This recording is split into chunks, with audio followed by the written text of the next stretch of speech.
All right. What? Music was on loop. Good morning, everybody. How's everybody doing? Happy Friday. Today is July 5th, 2024. Hope you guys had an awesome 4th of July and happy Jobs Day, everybody. Right back into the swing of things. We got the non-farm payrolls report for the month of June just a few moments ago, and it was a beat. 206,000 jobs added in the U.S. economy. Oh my God, it's amazing. It's the best economy ever. The soft landing, all that stupid nonsense. Yeah, everything is so great. 206,000 jobs added. Wait, why did unemployment rise to 4.1% then? Something here doesn't quite fit. What's going on? We added so many jobs, 200,000 jobs, and the unemployment rate rises. What? Well, you got to look at those downward revisions. Boy, are they back with a vengeance. 111,000 combined downward revisions to the jobs reports from April and May, erasing more than half of all those magnificent jobs we just added. So the market was expecting 190,000 jobs added. We got 206,000. If you stop reading their CNBC headlines, it's a great jobs report. But if you take the net gain, subtract those 111,000 jobs that we just pencil whipped away. We celebrated them last month. We celebrated them in April. Oops, our bad. They never really happened. So we pencil whipped those out. What are you left with? I don't know, 206 minus 11. What do you got? 89,000 jobs added, something like that? Well, let me do the math here. It's a little early. 95,000 jobs added net if you subtract the downward revisions. A miss of almost 100,000 versus what the market was expecting. This jobs report sucked, but you will not hear that in the mainstream financial press. And look, the initial reaction from the market to this jobs report was all over the place. Yeah, it's big green candle up, big red candle down, swinging around all over the place. We don't know. Is good news bad news? Is bad news again? Oh, well, if the jobs report is a little weaker than expected, that means the Fed's going to go burr, right? They're going to zerp and burr soon. But what if the jobs report keeps getting bad? And what if unemployment keeps rising and the Fed lowers interest rates and unemployment keeps rising? In other words, what if it's too late? And what if a 25 basis point rate cut in September doesn't do the job, doesn't stem the fall in jobs, doesn't stop unemployment from rising? Eventually, at some point, bad news is going to be bad news again. And I think that's coming up pretty soon here. Now, the unemployment rate at 4.1%, it's risen pretty much 0.1% every month for the last, 4 or 5 months. We started the year at like 3.8, 3.9, something like that.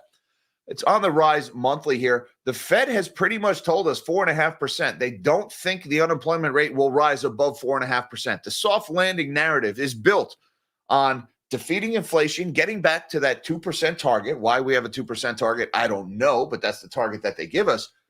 But the Fed has said we can get there without going above 4.5% unemployment. Well, we just hit 4.1. We've only got 0.4% unemployment of cushion left. And guys, the rises in unemployment, they're just starting. I think this soft landing narrative, I mean, you've been following this channel for a while. You know, I think it's bunk. I think this narrative of the strong jobs market is bunk. And I mean, everybody's going to be out there saying you're going to hear this 206,000 jobs number over and over and over again in the press. Maybe there's a few financial journalists out there with a little bit of integrity, with a little bit of ethics, who are going to point out that massive downward revision and how it just totally steals all the luster from that headline number. Maybe somebody will mention that briefly in passing, but you won't really get it in the headlines. You won't get it. I've seen these guys too much. They just look for the shiniest data point they can celebrate, and they ignore everything else. And I still haven't even had time to get into the household survey, which we'll talk about that this afternoon on my weekly wrap-up live stream at 3:15 p.m. Eastern time, when I've had time to look at what happened to full-time jobs, part-time jobs, multiple job holders. That's usually where the really juicy stuff is hiding in the jobs report. It just came out a few minutes ago, so I haven't had time to go through that math yet. But, you know, let's just go through some of the initial things here. 206,000 was added. The unemployment rate rose from 4.0% to 4.1%. We had the labor force participation rate hit 62.6%. April's non-farm payrolls report was revised down 57,000 from 165,000 jobs added to just 108,000 jobs added. Almost a third of April's gains pencil whipped away. But wait, there's more. The May non-farm payrolls report was revised down from 272,000 to about 218,000, a downward revision of 54,000, almost a quarter of the jobs. I'm going to say a fifth of the jobs from May's report were just pencil whipped away. So a combined 111,000 in downward revisions. We've got big gains in government and healthcare and social assistance. Hardly signs of economic prosperity. As a matter of fact, that was all of the jobs gained right there, government, healthcare, and social assistance. A little bit of adding in construction. We lost jobs in retail and professional business services. We'll get into those numbers a little bit closer. Look, any way you look at this, guys, this jobs report sucked. It really did suck. I mean, we're still adding jobs, but if you take out those downward revisions, that's not even enough to keep up with population growth. And that's why the unemployment can rise when you get a headline like, 200,000 jobs added. Also going on this morning, Bitcoin took a nosedive last night and yesterday. Looks like we've got the combination of a couple of different stories. First of all, you've got the Mt. Gox Bitcoins are finally starting to move. Those are finally starting to hit the market. Mt. Gox was the biggest Bitcoin exchange in the world several years ago. They got hacked. Hundreds of thousands of Bitcoin was stolen. Only a small fraction of it was ever recovered. Of course, that small fraction is worth billions of dollars today. And now those Bitcoin are being released to the victims of that hack, and a lot of that is getting sold. So that's putting some downward pressure on the price of Bitcoin. We've also got the German government decided to start selling their Bitcoin holdings on the 4th of July during periods of low liquidity. And the U.S. government said, you know what, we're going to sell some of our seized Bitcoin at the same time. Why would the governments of Germany and the United States decide they're going to start selling their Bitcoin on the 4th of July, on a period of very low liquidity in the market? It's almost like they wanted the price of Bitcoin to go down. Because if you want the price of Bitcoin to go down, then selling a big pile of it that you've been holding for several years during periods of minimal liquidity in the market is exactly how you would engineer a sell-off. It really looks like that's what they were trying to do. Anyways, that took Bitcoin down as low as 53,500 last night. It's bounced a little bit. We got some dip buyers stepped in this morning. We're back over 55,000, but keep an eye on those stories going on with Bitcoin. We also got, speaking of jobs, Mod Pizza is considering bankruptcy. I want to emphasize the word considering there. That story came out yesterday. They haven't actually filed, but they've retained consultants to explore their options, i.e. they are strongly considering bankruptcy. That is another sit-down restaurant going out of business, or at least on the ropes here. 560 locations, 12,000 people work for that company. They're joining, we saw Cracker Barrel's closing a lot of restaurants. We had the Red Lobster bankruptcy. Guys, those part-time jobs that we saw last year with the Swiftonomics and all the travel spend and the leisure and hospitality jobs added, it's not going to be there much longer. The ANEC data is just piling up. And we have got a weird story coming out of China this morning. The People's Bank of China is shorting their own bond market. And me and my moderator, Mish, were looking at this story this morning and just saying to ourselves, what the hell are the Chinese up to? The People's Bank of China put out a story this morning that said they have access to a large pool of bonds that they can borrow from their own banks and sell. In other words, the Central Bank of China is threatening to short their own bond market. So 2020's bingo update. Who had central banks shorting their own sovereign bonds in their 2020's bingo card? What the hell are they up to in China? Well, there's been this big rally in the Chinese bond market as the real estate developer situation has continued to collapse. The stocks in China haven't done that great. They've bounced off of their bottom, but they're still way down from their highs. The Chinese don't really trust their stock market that much. So the Chinese have been buying a lot of gold and they've been buying a lot of bonds. And the Chinese government is starting to get worried of a bond market bubble as everybody tries to front run rates. They've been trying to tell people, hey, stop speculating in the bond market. Stop piling into this debt, driving interest rates lower. And yet this keeps happening. Bonds keep going up in value and yields keep falling. So now you got the central bank in China is threatening to short their own bond market. It is just a crazy, crazy world out there, guys. We got a lot to talk about, so why don't we shrink my big melon of a head? And let's see what's going on in this market. And don't forget that like button for the algorithm, guys, and subscribe if you're new here because we do this every business day. So come and have your coffee with the Melonheads. Right now, though, the S&P is down a half a point, pretty much unchanged on the day here. Very unusual to see stocks unchanged on a jobs report. I mean, usually big swings one way or another. Now, look at this candle here. This is at 8:35. This is the 5 minutes after that jobs report came out. Look at the size of the move here. Look at the wick at the top and the bottom. That was the algorithms just trying to figure out what the hell was in that jobs report. You had some initial buying, then swung to a sell-off. The algorithms, maybe some of them like that headline number of 206,000, and then like, oh, the big downward revisions, unemployment was up. Nobody knew what to make of this jobs report, and now the market's just sitting here pretty much unchanged. The Dow, about the same, up 19 points, 20 points now, 0.05% higher. The Dow didn't have quite as wild a move as the S&P on that initial report. It actually went to the upside, but pretty much unchanged here. And the NASDAQ is also up here about 5 points, 0.03%. Again, a little bit of volatility on the initial announcement of that non-farm payrolls, but the market is pretty much shrugging this off. I don't know if this is indecision, if this is apathy. The market just doesn't care about the jobs report. And they're like, we don't care. We're just going to gamma squeeze this sumbitch higher no matter what happens. Maybe that's what's going on. Just YOLO some zero DTE calls and hope for the best. Who cares about the economic situation and whether or not people are working? Stocks just don't care. This is either confusion or neglect. I don't know what is going on here, but this jobs report should be moving markets, and it isn't. The DXY, meanwhile, down 14 basis points. Again, look at the volatility. Even the dollar, the Forex market, doesn't know what to make out of this jobs report. Was this bad news or good news? If it's bad news, is bad news still bad news, or is bad news good news because it means the Fed's going to Zerbenberg? The market just indecisive here. 105.00 for the Dixie. Looking over at the bond market, we've got yields are largely lower, but not by much. The 30-year Treasury is at 4.507. That's down 1 point and change. The 10-year is at 4.305, down almost 4 basis points. The 2-year is down about 5.5 points. So we got a sizable move in the 2-year Treasury here at 4.639%. And the 1 month is at 5.374. Now, looking over at commodities, we also had a little bit of volatility in metals. Metals were up earlier than the jobs report came out, and metals lost most of their gains. Now they've gained some of them back here. Spot gold is at $23.77. That's up $20.30 this morning, 0.85% higher for gold. Spot silver, meanwhile, $30.90, up 50 cents here, or about 1.67%. I like the shiny silver's rally continuing here.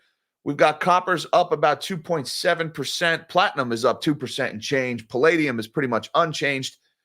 And WTI crude oil for August delivery, $84.11, back over $84. That's up about a quarter this morning. Just wanted to show you guys the silver chart looking a lot better here. Breakout from that bull flag consolidation pattern. I'm really liking the look of that here, threatening to recapture that $31 level. So the shiny is looking really good. Congratulations to the silver stackers out there. Now let's talk about the Bitcoin bloodbath here in FX leaders this morning. Mt. Gox sell-off looms, and German dumping fuels price crash. Bitcoin is experiencing its worst performance in months, with the price plummeting over 18% in the last 30 days. The dramatic drop coincides with preparations by Mt. Gox, the infamous defunct exchange, to repay creditors a staggering $9 billion worth of Bitcoin. And Bitcoin is just not liquid enough to absorb $9 billion in sudden selling. And so you got people are worried about a big sell-off on this news. Adding fuel to the fire, Mt. Gox recently moved a significant amount of Bitcoin, over 47,000 of them, to a new wallet. This transaction sparks fears of a massive sell-off by creditors receiving their long-awaited repayments. Analysts warn that this influx of Bitcoin could further suppress the price as the market absorbs the additional supply. But we've also got the German government adds to the selling pressure. Further complicating the situation, the German government continues to offload its Bitcoin holdings. Just yesterday, they sold 3,000 Bitcoin following an earlier dump of 1,300 Bitcoin worth over $78 million.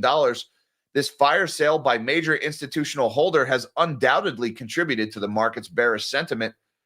And then whales join in the fray and longs get liquidated. When I see whales joining in and longs getting liquidated, governments selling during periods of low liquidity, this stinks of an engineered sell-off here. The bloodbath wasn't limited to institutional players.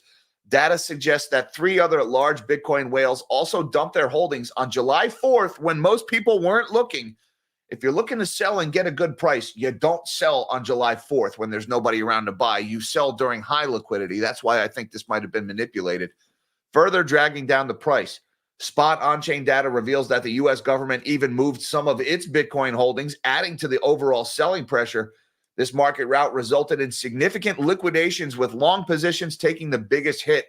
Over $100 million in long positions were liquidated in the past 24 hours, highlighting the intense volatility and risk aversion plaguing the market. And you can see here in the Bitcoin chart, these are daily candles going back to about the beginning of February here. Big time sell-off here, and it's picking up steam. We lost the 50-day moving average a couple of weeks ago, back in the middle of June. We retested and continue lower. Now we've lost the 200-day moving average as well. Big sell-off last night. We got as low as about 53,500 before catching a bounce, but currently down $1,775 on Coinbase, trading at 55,300. Now, just kind of zooming out here a little bit, looking at where we might actually encounter a little bit of support. We're going to put some lines here. Maybe we catch a little bit of support right here, which would be around 52,000, which is where we had some resistance back in February. We got pretty close to that level. If that level breaks down, the next support I'm looking at is probably down here around, where is that? Right around 44,000. Of course, you have the psychologically important 50,000 line in between here and there.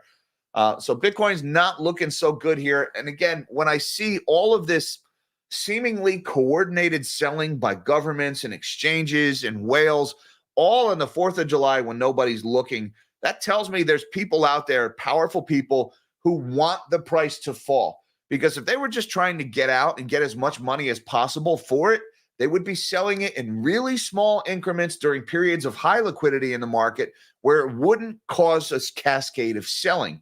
This is people who wanted a dip. It also tells me maybe this dip is going to be short-lived, but watch those levels just over 52 and 44,000. Those are the numbers to watch in Bitcoin. But on to the big story, the non-farm payrolls report, aka the jobs report. That's the big one we just got not too long ago here. The employment situation summary from the U.S. Bureau of Labor Statistics. Total non-farm payroll employment increased by 206,000 in June, and the unemployment rate changed little at 4.1%. They misspelled unemployment rose. That's according to the U.S. Bureau of Labor Statistics.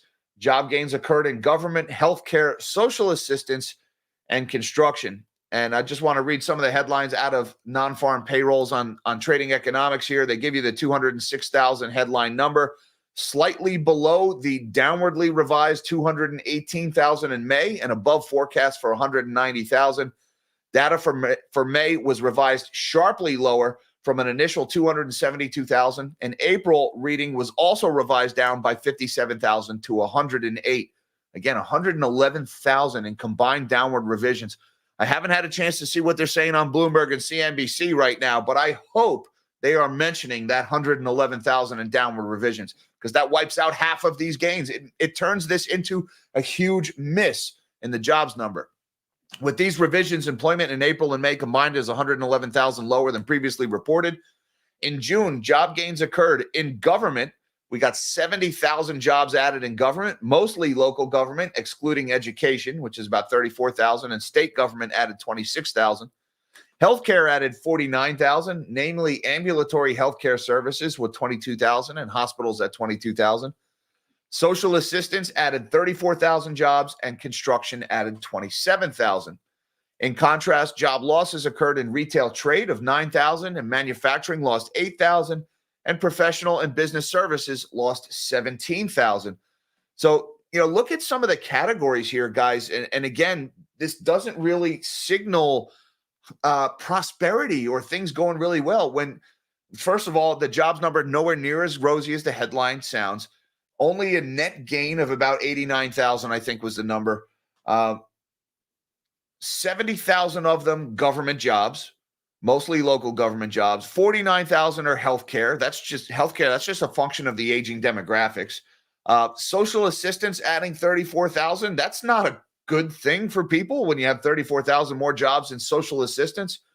That 27,000 added in construction. Okay, that's good to see a little bit of building going on. But remember, a lot of that is government funded because of the chips in the Inflation Reduction Act, is why we're building all of these big factories now. It's all government funded investments. So again, hardly a sign of prosperity. And then categories you're losing them in: manufacturing, retail, trade, professional business services. That's where you want to see the job growth in those private sector industries, and we're just not getting it. On top of that, we got the unemployment rate. It rose in the U.S. to 4.1% in June from 4.0% in May. The unemployment rate in the U.S. averaged 5.69% from 1948 until 2024. Now, it's the trend of unemployment that you need to pay attention to here, guys, because, we were pretty low in the mid threes for all of last year. Everybody was saying soft landing, soft landing. We had 3 consecutive months of 3.7%. But if you look here, guys, since March, we have risen by 0.1% every month, 3.8 to 3.9 to 4 to 4.1. And the Fed has told us we can get back to our inflation target without breaking 4.5. Well, you got 4 months to do it, Fed. 4 months to do it. If you go above that 4.5% unemployment rate, I think the market is suddenly going to realize, oh, crap, the central bank doesn't have this under control. The soft landing narrative is fake, like Jack has been telling you the whole time. And, well, will a 25 basis point rate cut in September stop this unemployment rate from rising? I don't think so. Not with restaurant chains filing for bankruptcy left and right. But keep an eye on that unemployment rate, currently at 4.1. Also, labor force participation rate in the U.S. increased to 62.6 in June from 62.5 in May. So a slight increase in participation rate. Now, the one thing I want to point out on participation rate, this is a long-term trend going back to 2020. You got to ignore this big, dip from the pandemic here. But you can see participation rate has been clawing higher ever since the end of the pandemic. But you may notice that the participation rate appears to have peaked around September, August, and the chart started to roll over and it's heading lower now. I don't know if that's people giving up on looking for jobs, or if that's baby boomers aging out of the workforce and millennials not aging in fast enough, or Gen Zers not aging in fast enough to replace them. But labor force participation rate clearly looks like it peaked in the fall and has now started to roll over, even though it is slightly higher than it was last month.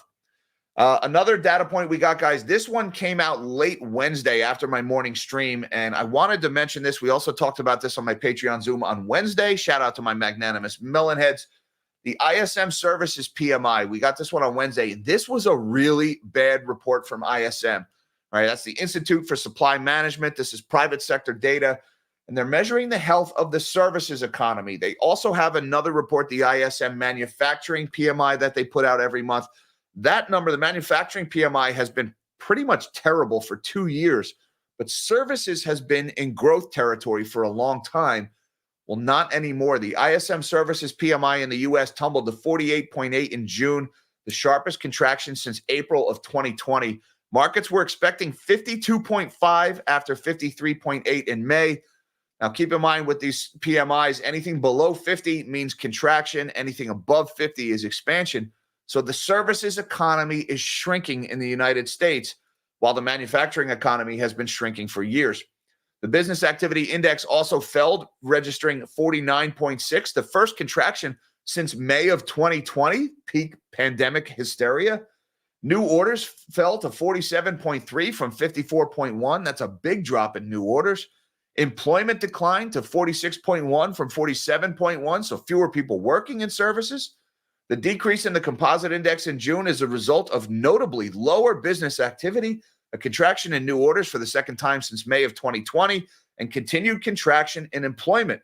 Survey respondents report that in general, businesses is flat and lower, and although inflation is easing, some commodities have significantly higher costs. Panelists indicate the slower supplier delivery performance is due primarily to transportation challenges, not increases in demand. So maybe a little bit of Red Sea contributing to problems with transportation there. I'm not really aware of any other big transportation problems in the economy right now outside of the Red Sea. But this ISM PMI was terrible on Wednesday. You can start that 6-month clock on retroactively declaring a recession. Just my opinion there. Also going on in the jobs market, we got this one in Wall Street Journal. Shout out to Macro Edge, who alerted me to this one yesterday. Build your own pizza restaurant mod taps advisors to explore bankruptcy. The Seattle-based business considers bankruptcy as it searches for a buyer to save it. I just want to add, guys, they're considering, they're exploring. They have not actually filed for bankruptcy yet. Mod Pizza, once a fast-growing chain of restaurants built on a pioneering concept, recently hired legal and financial advisors to work on a potential bankruptcy filing while the company searches for a buyer, people familiar with the matter said. The Seattle-based chain, known for its build-your-own-pizza experience, hired law firm Latham & Watkins, investment banker Miller Buckfire, and financial advisor Hilco Global to advise on options, including a sale of the business or bankruptcy filing, according to people familiar with the company. Mod is the latest in a string of sit-down-oriented chains that have struggled recently as consumers pare back spending and high interest rates weigh on businesses' efforts to refinance debt. Red Lobster and Tex-Mex chain Tijuana Flats are among chains that filed for bankruptcy so far this year. Again, more of those part-time jobs that were the big driver of all those job gains last year, they're not going to be there this year, this time around. I think it's only a matter of time before we start seeing big declines in both full-time and part-time jobs. And in the weirdest, most bizarre story of the day, and again, this one just really initially confused the hell out of me. I don't know what the heck they're doing in China, but China's PBOC, that's the People's Bank of China, their central bank, readies a multi-billion yuan, pool of bonds to sell by tapping major banks. They're shorting their own bond market. What the heck are these central banks up to? The PBO signs agreements with major institutions to borrow bonds, and the central bank says bond sales depend on market conditions. The Chinese central bank is saying bond investors better stop piling into our bonds. Otherwise, we're going to borrow them from our banks and sell them, and we're going to make you take a loss. China's central bank took the next step towards selling government bonds to cool a record-breaking rally, saying it now has hundreds of billions of yuan of the securities at its disposal through agreements with lenders. After months of investor speculation about its intentions, the People's Bank of China disclosed the clearest outline yet of its unprecedented plan in a statement to Bloomberg News on Friday. It said it has hundreds of billions of yuan worth of medium and long-term bonds at its disposal to borrow. After signing agreements with several major financial institutions, the central bank said it would borrow the bonds on an open-ended, unsecured basis and sell them depending on market conditions. In other words, they're going to short their own bond market. China's sovereign bonds have surged this year on the back of the country's gloomy economic outlook and expectations for interest rate cuts.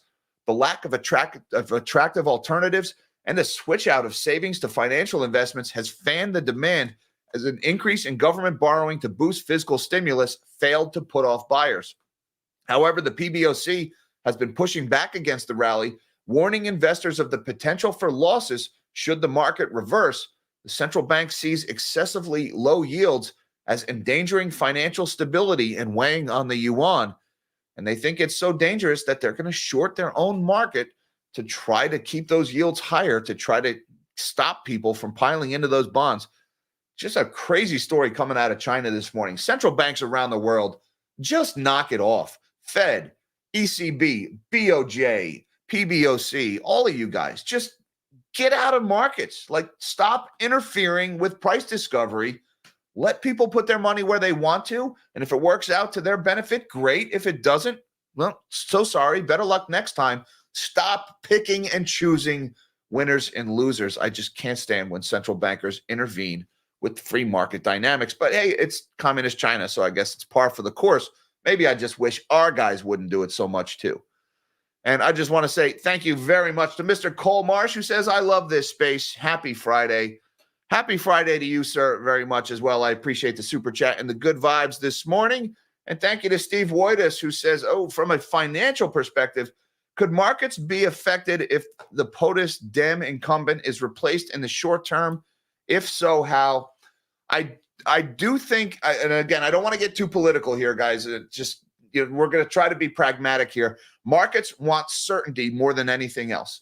All right. Let me just say, from a financial perspective, from an inflation and unemployment perspective, I don't think the election is really going to be that important because, look, if Biden wins, he's going to keep the easy money flowing and he's going to print and he's going to borrow. If Trump wins, the easy money is going to flow and he's going to print, he's going to borrow. I mean, financially, from the point of a government fiscal responsibility and, what is the Fed going to do? I don't think it really matters. All right. So I don't think that is so important as far as like who wins in November for what happens with the dollar and with the bond market. But the bond market wants certainty more than everything else. And if they need to start pricing in the uncertainty of will they replace Biden? And if so, who is it going to be? And is there going to be a constitutional crisis? And will there be legal battles? And, this state doesn't want to let the ballot change happen and this state wants to. If we get that kind of uncertainty, that could cause a little bit of volatility in the markets. And right now, volatility is being very heavily suppressed, especially in stocks. All of these zero DTE call options and covered puts that are being sold, everything they're doing to keep the VIX so low right now. If we get a break in volatility, we could see a huge dumping as those people who are essentially short volatility right now start to get liquidated. So if they're not careful, politically, it's a big deal. Financially, I don't think it's that big a deal. But if they cause a volatility spike because of the uncertainty, that could be a problem. That could start dominoes falling. All right. I'm not saying that's going to happen, but right now people are levered to the hilt. They're all like piled in long tech stocks and they're all short volatility. And something like this, like a constitutional crisis surrounding an election, could cause a spike in volatility, which could cause those positions to unwind. That would be one massive CF in markets if that happened. Again, I don't think necessarily the election outcome from a monetary policy perspective, I really don't think it matters. But thank you very much, Steve Woitis. I appreciate the super chat and the support of the channel, sir. And thank you, everybody, for having your coffee with the Melonheads this morning. Thank you to all my channel members and magnanimous Melonheads for supporting the channel. You guys are awesome. Links down below, should you feel so inclined. I'll be back at 3:15 p.m. Eastern Time today for our weekly wrap-up live stream. Hi, Mom. Hi, Dad. Love you guys. Everybody, till next time, live small and dream big.